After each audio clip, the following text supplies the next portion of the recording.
Yes, good morning. I'm Arno Klaasen. I'm married, 6 children. I'm living in Pretoria. Know Wayne very well, long time already. We're coming a long time together. That's an interesting story. And so I'm going to give you the introduction to this whole crypto thing. And this session and the next session is very important. It's in the first place not about trading. It's about who you are and how you approach this whole thing. When you walk outside, you will see there's lots of people that's very negative about all of these things. And the first 2 sessions will give you an indication why people are negative about all of these, except for having just wrong knowledge about everything. But I've been involved in this also. I've made good money, not enough yet. I've made good money, but I've lost good money. It was my most expensive course in life, up till today. But at the end of the day, it's still worth it, and every day it gets better and better. Especially since he told us how to do it. It's not just open account. You go there, you just put on money, and it comes in by itself. But if you know a few things can happen for you at the end of the day. I can just tell you, all our stuff, even this course, is freely available on there on moneywisegame.com. You can even find this book. I do not have more copies, unfortunately. This book is Formula of Success. Our course in financial freedom is there for free. Everything, you can get it there if you want to. So go and help yourself. Especially one of the chapters in this book is the two systems. You need to understand what is the 2 systems in society, how God is working, how God has built everything, and understand what you're dealing with. It's not just we're dealing with crypto. Where does crypto fit in this whole process? So in the first 10 minutes, I just want to tell you basically, very, very briefly about, what is this crypto thing all about. So crypto is crypto is not the technology. The blockchain is a new technology on the market. It is not just a technology there in a corner, if you can say it like that. It was handled like that, but it is a technology that's taking over the whole world. In the next 3 years, everything that you see at the moment is going to disappear, and everything is going to be written over on blockchain. Your money, your bank, your cell phone, your apps, your buying houses, everything you see today will be new. Your internet will be new because it will go on blockchain. You will not open up your internet. You will step into your internet. You will walk into your internet. The things that's busy happening at the moment, everything is in a development phase, most of it. But the moment these things is coming into action or application in the next 3 years, things are going to happen at a rate that most people will not be able to handle. Therefore, you must acquaint yourself beforehand what's going on, that you can know what's coming. Because everyone will be on blockchain and on crypto. There will be no other way. There will be nothing else available. And it is something you need to grow into. When you have time now at the moment to grow into the thing, but when you get into the thing and they announce you just need to go over, it will be very, very difficult for most people to just go over, but it will happen like that. So it is, you can, what is that one guy, you can look to his videos, I've given it to you there on page 3, Coin Bureau. He's doing lots of, in the last page, he's doing lots of videos about everything in terms of all these blockchain technology.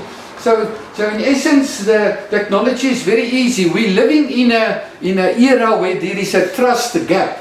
We don't trust the person, the municipality. We don't trust Eskom. We don't trust the guy that's doing our car. He's telling you, I've overhauled the gearbox and whatever, There's an enormous trust gap. We don't trust the government. So blockchain technology was developed in the absence of this trust to bring trust back to us. So it is a basic technology that I can't explain to you in detail. That is actually whatever we do, it is directly. There's no middleman. Very important. The middleman people are going to disappear in the next 3 years. Therefore, they reckon that about 80% of people will lost their work in terms of everything, agents, brokers, all those people. That's a middleman, because the new technology is a direct technology. I deal directly with you, buying your house. We go to a program or a protocol. You put in what you need, I put in what I need to do, and in a touch of a button, in 1 second, the house is registered at the deeds office. That's it. That's what it's all about. We are not there yet, but that is what they're working on. Everything, what you can think of, you can put on the table. There is a program or a protocol where they're busy writing stuff. Your internet, your streaming, your cloud service, your name it, anything where we administer things, your logistical things in terms of tracking ships. There's VChain. It's a program that's coming in. So there's really a program for everything that you can think of. That's why there's about 18,000 coins at this stage. But the coin is only a financing method of the program. So all the programs is working on a basis that there will be something happening, buying, selling, whatever, and then that transaction will be locked in a block. It will be locked in a block, and that block will be duplicated and saved on about 1,000 computers all over the world. To change the block, you must find at least 51% of the blocks and change it immediately at the same time. It's basically impossible. We do not have computers at the moment that can do a thing like that. So it's totally what we call decentralized. It's all about freedom and control. At the moment, everything is centralized. We work with ABSA and all the other banks work with the central bank, the not Federal Reserve, our Reserve Bank. Sorry? South African Reserve Bank. So everything is centralized. It works towards a point where one person is controlling everything. And blockchain is decentralized. It is peer-to-peer, and it goes into the cloud, and no one knows actually what's really going on in terms of who is who and whatever.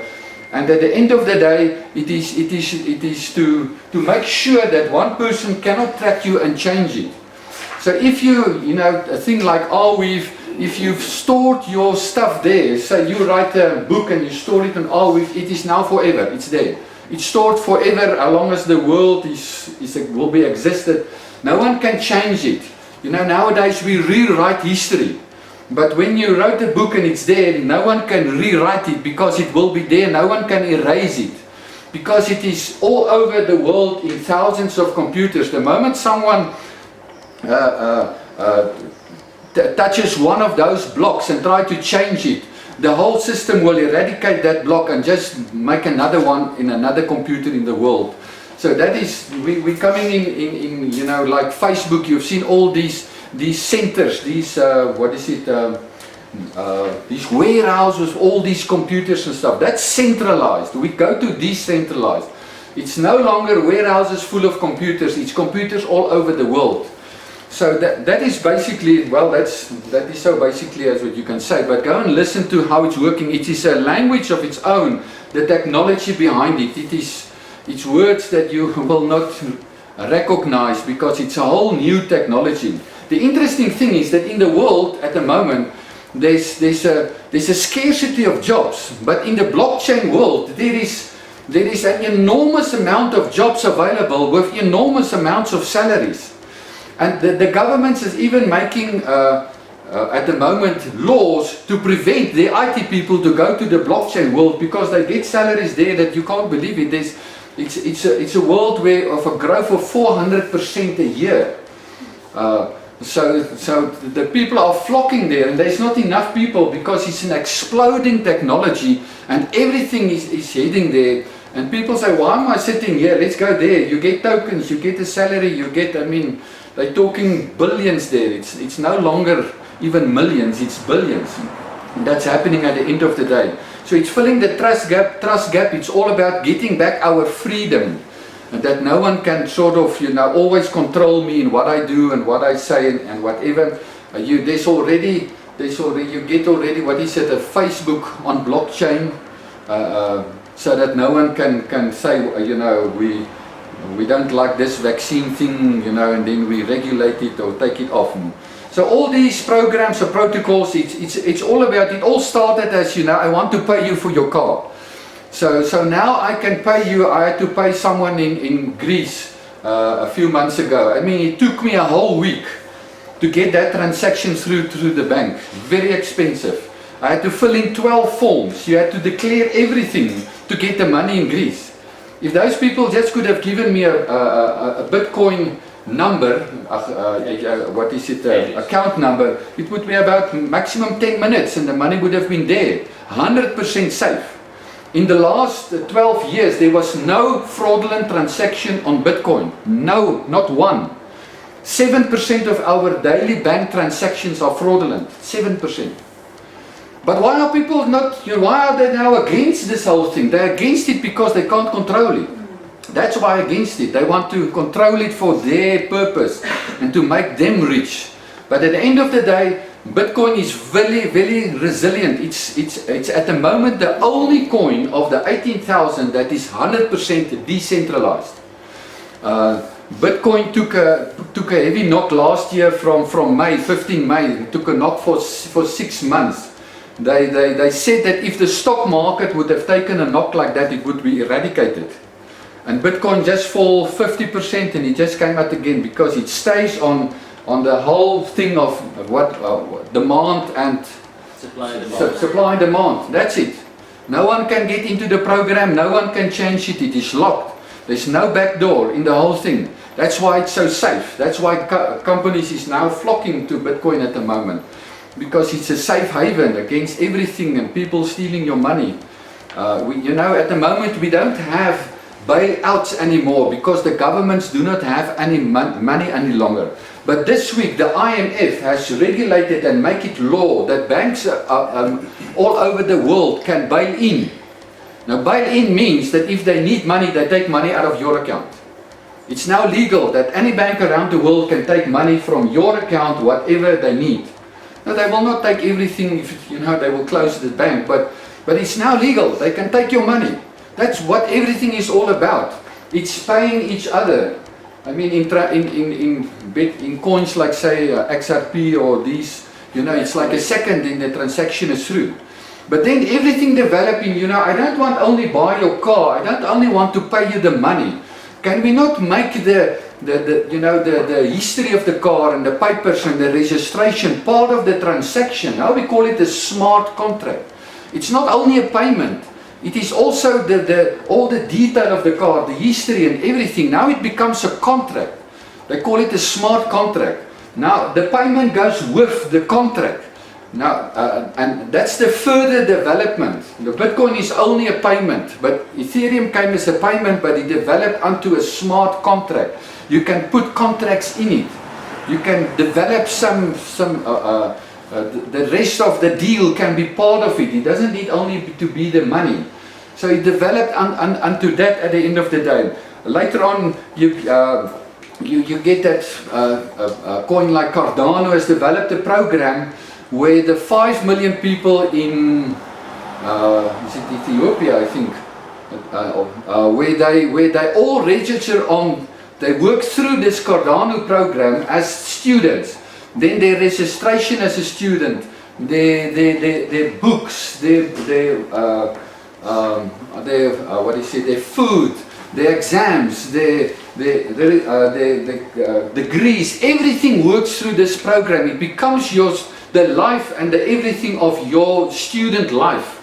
It's a program developed to accommodate all the students, and no one can interfere in it because it's on blockchain. No one can earn himself a certificate at the end of the day that isn't there, because everything is very, very secure. You see, so in governance of countries, in governance of universities, it's a further development.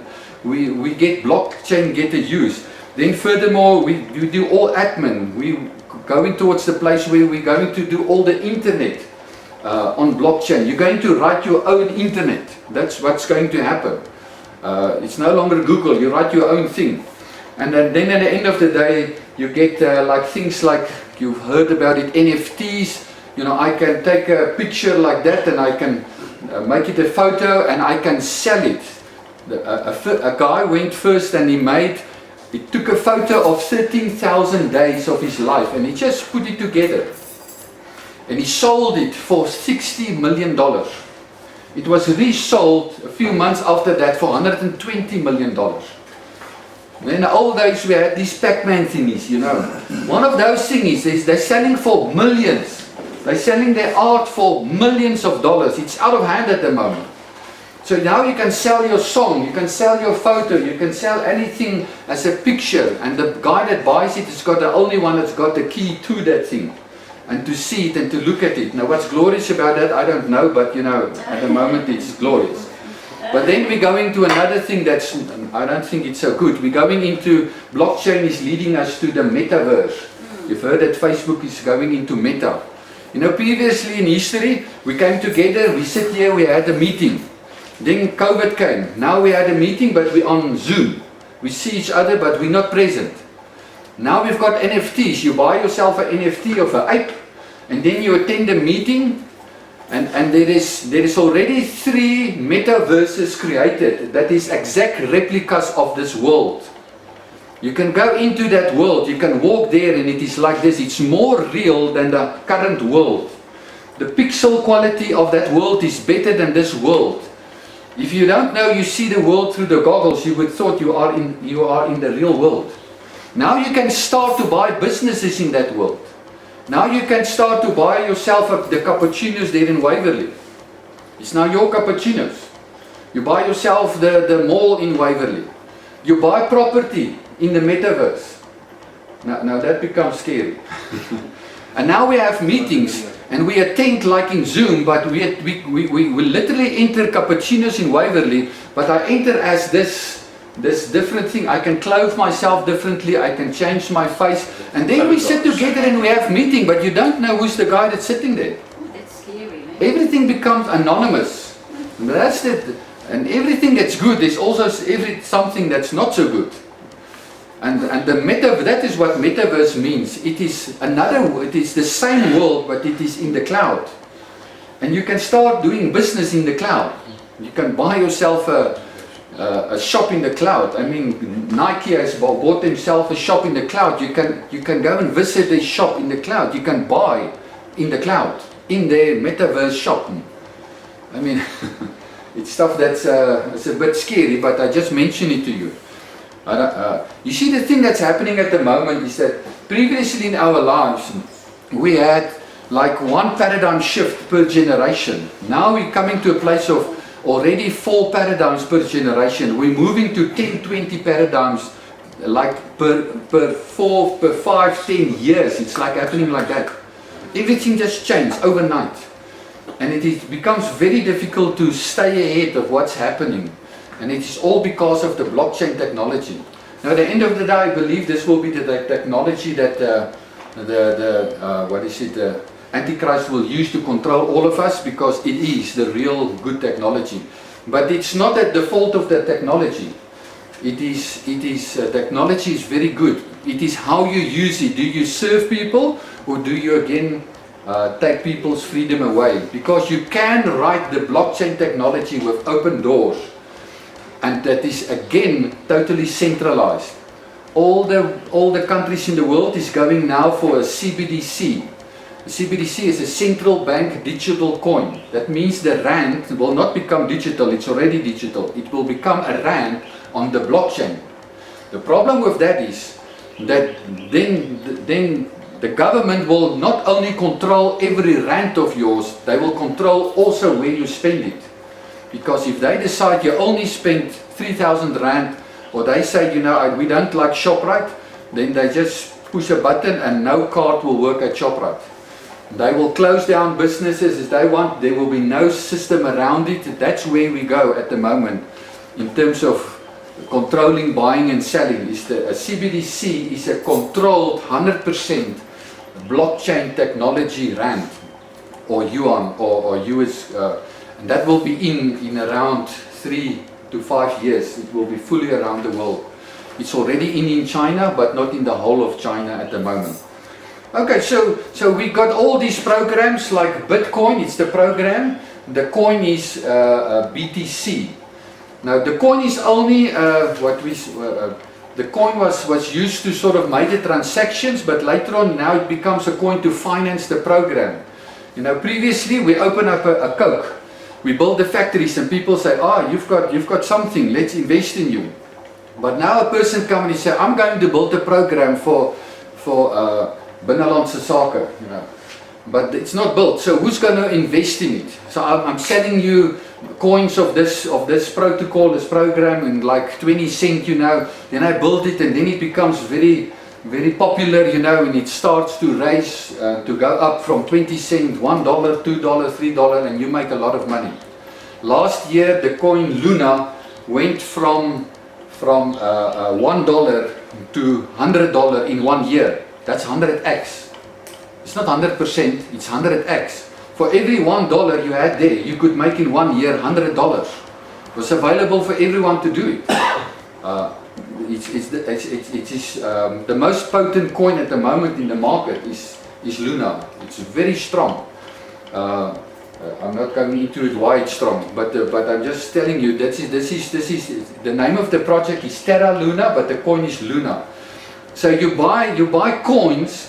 That's what they call. Previously we had an IPO, initial public offering, like the stock market, but now we have an ICO, initial coin offering.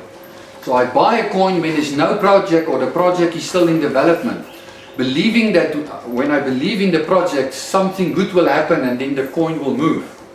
I mean, when I got into crypto, what was it? Ethereum was at that stage in rands. Ethereum was 69,000 rand. Ethereum. Just a year before it was 1,290. If you invested a year before it 1,290, in a year's time you would have got 69,000 back. So these things are happening, it's volatile, but let me tell you, it's there in the market, it's all the way there, but the problem is to find it and to know what is going on. That is the problem, but it's available for every person at the end of the day. To just give you an idea, we are about 12 to 15% into the whole process of adoption of crypto. 12 to 15%. Last year, September, we went over a benchmark. The first phase was basically over last year. It is the resistance phase. People just say no, no, no. Last year, September, the government said, yes, we're in. So now we're in I will not say early adoption. We are in early adoption, people are coming in. But at the moment, we don't even have 3% people in the world in crypto. So just think about it, when people will come into it and it is 40, 60, 80% and everyone is on their way. They will be forced there. Because the governments are going there and they realized last year September, you can't beat the blockchain. The blockchain is taking over the world. If you can't beat them, you join them. So they joined it to regulate them as far as they can. But we are actually 12% down the road. The blockchain world at the moment is a $2 trillion world, more or less. Gold is 10 trillion. The stock market is 300 trillion. And we're going to a place where we will have a change between the 300 and the 2 million. That's where we're moving. Now you just think what the coins will do in the next 3 years.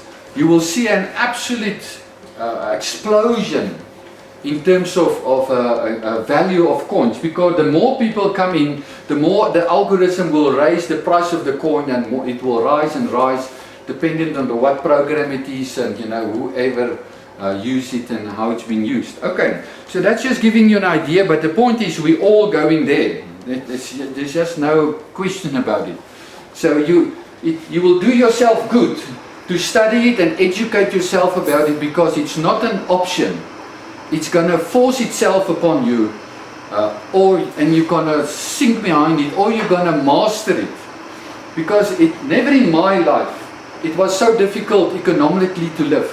But never in my life, it was so easy to become very, very rich. Now, I'm not saying you must become rich in terms of, get money. Because this technology You know, when you get into this world, people are not talking thousands and millions, they're talking about billions. I mean, there was one guy that invested at a certain stage last year, he invested 22,000 on a coin. He made 15,000 million rand. Now that's enough to buy 10 estates where I'm living in. 10 estates. You could buy it cash.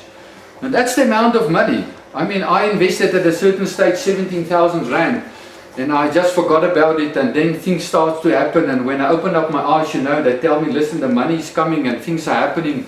You know, I was totally ignorant. I just saw every day I look at the thing and there's 8,000, 15,000 more, and it just grew, and it just grew, you know. I thought, but this is heaven, man. You know, and when I first saw it, it was 400,000, and it just grew and grew. It became 600,000. I thought, man, we just hang on. And the next day it was back to 400,000, losing 200,000 in one day. Ish, that was not a good experience. That was falling out of heaven again. You see, but that's the type of, that was a 40x. And people talk about 100x as, you know, maybe this is a good one. You know, 100x. But at the end of the day, it's not about the x. We'll talk about it. It's not about becoming rich. Because you must understand, in money-wise, we always say to people, you are as rich as you can ever be. Because you were born with all the riches in you. You just need to find it at the end of the day. Your life has got a creative purpose, and if your creative purpose needs 10 million rand, you just need to find the 10 million because it's already issued by the Lord. Your creative purpose is already financed and sponsored by the Lord. But you need just to ask the Lord, where do I need to go and find the money? You know, that's making up the 10 million, 7 million. The average person on earth needs 2 million rand to live. That's what you spend on earth. I don't know if you know it. Not 2 million, 7 million. It takes you 2 million to raise a child, an average child, depending on what you put all into it and so. I remember my one child was 14 years old and she made the calculations and she came and said, Daddy, you have spent 1.4 million on me. I said, yes, you are a very expensive person. So therefore you must live a very valuable life. You're not an ordinary thing around here. And that is maybe the important thing. So markets are volatile. There's a lot of things happening. And the second part of it's now just talking a little bit about money. We're talking here, we're talking about money and making money. It is very easy to become rich, but you must understand in the first place, according to the kingdom, you are already rich. So you are not supposed to have a desire to become rich. You only need to have a desire to get the riches that was issued with you. And you don't need to say, oh man, my life will cost 10 million, you know. It's issued by the Lord. Your 10 million doesn't affect my 10 million. Because the Lord is not in a depression, you know, that they have 10 million for you but nothing for me. He's got enough money. Money is from the Lord and money is good. It is the love of money that's the root of all evil. It's not money. Money has harmed no person in this world. You can put 1,000 or 1,000,000 rand on that table and we can live here for a whole year. That money will hurt nobody. Because money is only a representation of value. It represents value. And you must understand that you are far more worthy and far more of value than money. But if you don't know your value, and that's the next thing we're coming to is your identity. If you don't know the value in your life, you will look at 1,000,000 rand and you will see it as bigger than you and you will become like your money. Your money will dictate to you. Your money is not supposed to dictate to you. You see, people are living in a mess around money because they never found out how money is built together. You must find out what is money. I mean, I was coming out of the church world, you know, money is always, you know, we've seen stinking rich people. Now, why is rich people stinking rich, you know? Why are they not just wonderfully rich? I was always dazzled when someone has got a lot of money, you know. Why? Because I was living in poverty myself. And the poverty was not in the first place in the amount of money that's in my purse. The poverty was in my mind. Because poverty is a mindset. It is not the amount of money. It's a mindset, and I had to change my mindset about money. That I can be in ministry, and I have not only enough money, I have lots of money to help other people. I mean, we're here to help other people, but how can you give a meal to another person if you can't even buy your own meal? I mean, you're supposed to have more than what you need to give to someone else. You're supposed to think bigger than your own life. I always ask people in MoneyWise, now where is the community on your budget? Because people draw up a budget and there's no community there. See, where's the community? Where's the money that you're going to spend on people? Just helping them to buy a tire and this and that and food and whatever. You are the fountain in life. You are the fountain. You are the source. You came as a source, and now you are just. I just need this. I mean, forget about number one, what you need. You must produce much more than what you need. But it is a mindset. If you absorb 7 million while you are on earth, why do you not leave 7 million at your death? Otherwise, you sort of a worm. You're just eating everything on earth, You just came to eat and absorb and leave nothing. You're supposed to leave this world in a better place. Why can you not leave 7 million? The only reason why you will not leave 7 million is because it's not your mindset. It's not about money. It's not about money. It's about your mindset. The moment you change your mindset, everything is possible. The moment I could see what is possible, that I was in the lowest 1% in the world, if you can say it like that. And then I changed my mindset, and in 3 years' time, in 3 years' time, I could change my mindset. And after 10 years, I could change from the lowest 1% to the highest 10% in the world. And it was not about money. It was about me. The biggest fight was the fight with me. To get to the point where I could realize, listen, there's nothing against having a lot of money while you are in ministry. You're supposed to have money because you're supposed to help people. With what can you help people if you do not have anything to help them? But it's a fine line because it's not chasing riches. You must never chase riches, and that's the point. The point is you must never have the motive to make a lot of money. But you must have a goal to make money. You never must have the motive. Never in my life my motive is to make money. My motive is to live for the kingdom. I'm sold out to a God and a kingdom. But in that kingdom I need money, and therefore it's one of my goals to make enough money in that kingdom. I don't have a, the moment Charles coming here, and I heard, Charles, he's a 100 million property investor, Now my whole attitude towards him changed, This man is, listen, every person is equal valuable. Your money doesn't tell you what's your value. Your value is determined by Christ. He paid for you. All the money in the world together could not redeem one person on earth.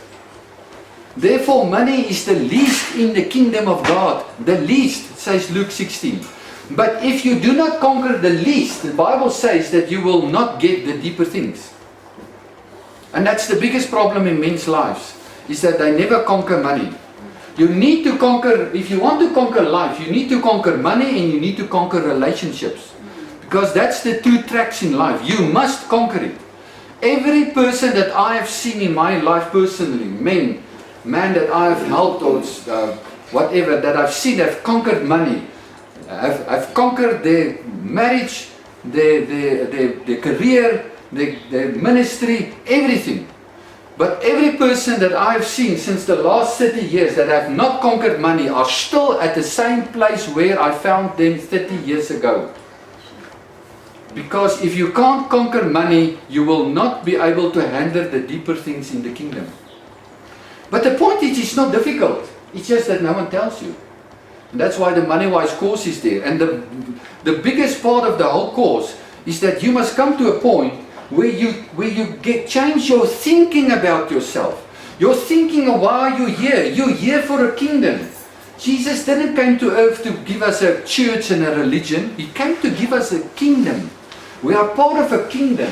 You've got a kingdom in your life. You've got a creative purpose. There's certain things that you need to do. There's a purpose in your life. You know, people come and say, I'm going to make 3 million out of crypto. Okay, well, man, you can make 100 million out of crypto. Then I ask him, show me the plan, what you're going to do with it. No, I'll get a plan somewhere. You will not make 3 million, I'll tell you. Why? Because you want 3 million as a motive, it's not a goal. Because you don't even have the plan. Listen, if you expect a certain amount of money to come, I expect a certain amount of money for the Lord to come into my life. But the plan where to spend it is already there. Years before the amount was there. So when the money arrives, there's no dealing, oh Lord, I want I want a boat, or I want this. The Lord said, listen, we have agreed upon where this money is going.